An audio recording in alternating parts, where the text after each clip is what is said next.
Steph Curry is the greatest shooter of all time. No question about it. If I needed a player to make a shot from basically anywhere on the floor, I'm taking Steph Curry, the purest shooting stroke of all time. Trying to chase him off of these constant pin downs, this balletic dance. Good luck. I mean, it's impossible. Look at do do do. His footwork outrageous, impossible, and absolutely, if you could run a pick and roll and have the defense get screwed up and be on the wrong side of the screen so you come off naked or in a deep, deep drop where you can just pull up right off the screen, absolutely, run as many pick and rolls as you can. Common question among Warriors Twitter, why doesn't Steve Kerr run more pick and rolls? Well, I'm going to show you a few of the reasons why. There is a little secret, minor shortcoming about aware of. Make sure you subscribe so you can see part 2 of this video as well, as this is just part 1. Here's the thing. Steph can see the closest pass. And again, when it's an easy one against a poor defensive team that doesn't rotate, of course, he'll have some great assists, he'll have some great plays out of it, and it looks beautiful. But that's about all that he can see out of the pick and roll.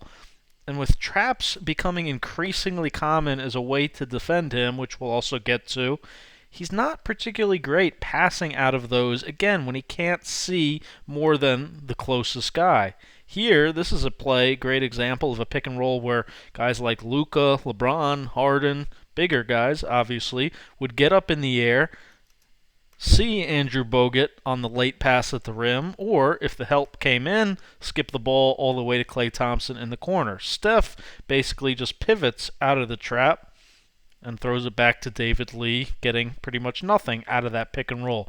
Here's another example with the Knicks aggressively trapping. Again, Steph, because of his diminutive size, can't get up in the air and see that James Wiseman is behind the defense, which he'd see with a jump pass. What he can see, again, he pivots back towards the initial screener and ends up throwing slightly further. Andrew Wiggins' pass with the defender able to close right out to it, and they get nothing out of that pick and roll. Remember also, this is a different team than he had a lot of success with playing pick and roll of the past. Warriors fans love to point to this team. No one loves Draymond Green more than me. You can see my video of him up at top. But the fact is we're dealing with a much different version of him than when it looked like he'd be a 34% three-point shooter at worst.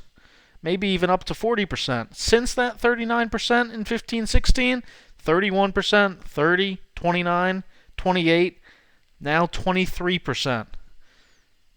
Ultimately, you can't hide your personnel.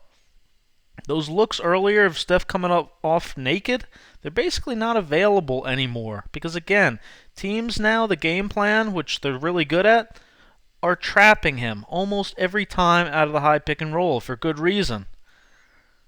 And again, they're more than willing to let Draymond play 4-on-3, especially the disciplined teams that don't overly freak out about Draymond having the ball in an area he doesn't score that well, and obviously can't shoot the three as well, and even the mid-range as he used to.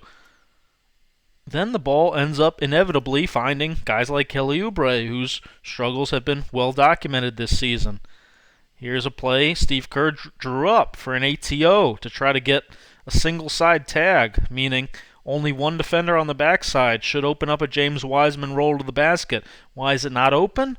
Look at Kelly Oubre's man. Look at Wiggins' man. Both of them pretty much just in the paint, not really caring about their guys, even with Kelly Oubre on the strong side right next to Steph.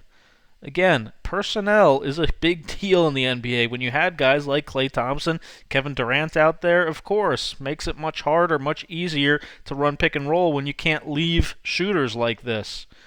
Instead, again, ball will end up finding who the defense wants it to find a lot of the time. Also, when you're getting trapped every time, it's hard not to turn the ball over. Sometimes a lot of these traps lead to turnovers. There's 4 hands on the ball at all times, 2 guys on you. That's a lot. Active hands means, yes, Steph is going to throw the ball away a decent amount. You bring a small up the screen for him, sometimes they're just going to jump him. And again, when you have that kind of pressure coming off a pick and roll, again, it's tough to handle the ball. As good of a ball handler as he is, dealing with those traps, dealing with all those hands in there has been a poor recipe for the most part for Steph. Yes, you're certainly going to get some good things out of playing 4-on-3 with Draymond because he is a phenomenal passer. But again, if this was Kelly Oubre here, people are looking at this as a terrible play. So maybe the solution is, yeah, you might have to play Steph with more shooting, more Bazemore, more Mulder, guys that are always respected out there shooting the basketball. The other thing, handling the ball is hard.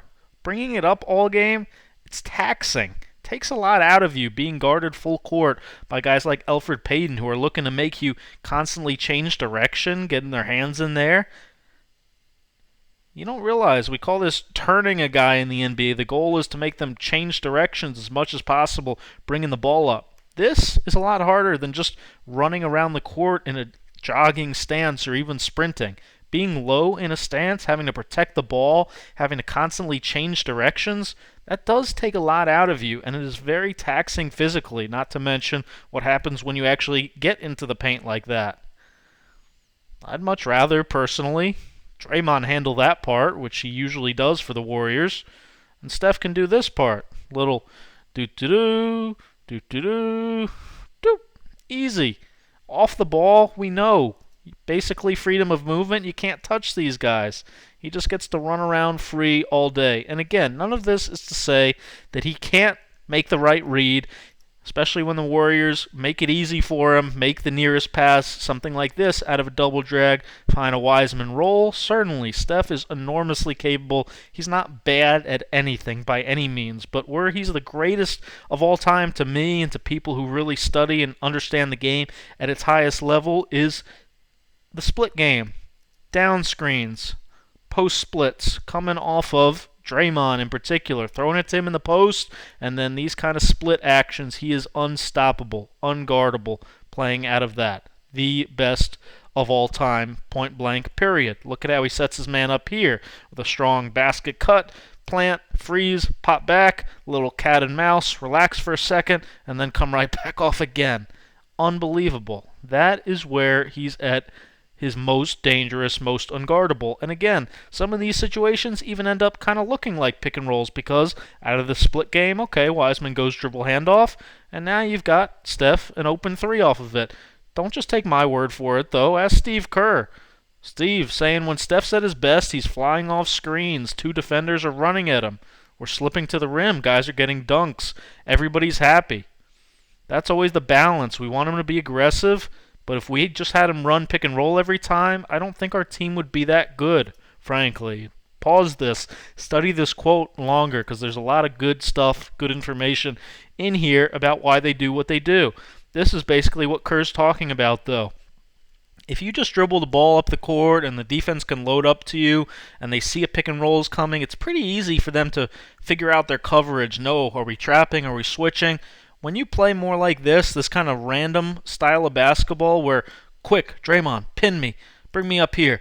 Now, two defenders running with Steph. Draymond's behind the defense. How many times do we see this? And then he's able to make the dump-off pass.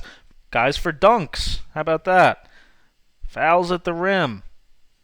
That's a better action for them. And then, we talk about Steph's usage rate, getting him more shots. Of course, you could also do it from this stuff when they start being so concerned with his threes, being so concerned with him coming off this split game to come out for three. Now they're on the top side of Steph, so now he's going to set up his man to the outside and back cut. And Draymond, of course, phenomenal passer.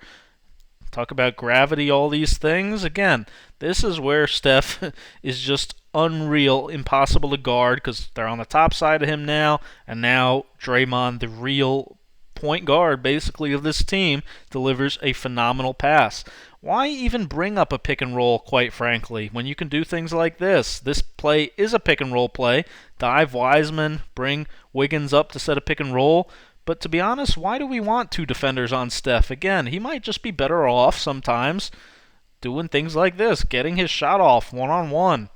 I'd much rather that, than going up against 2, 3 defenders every time.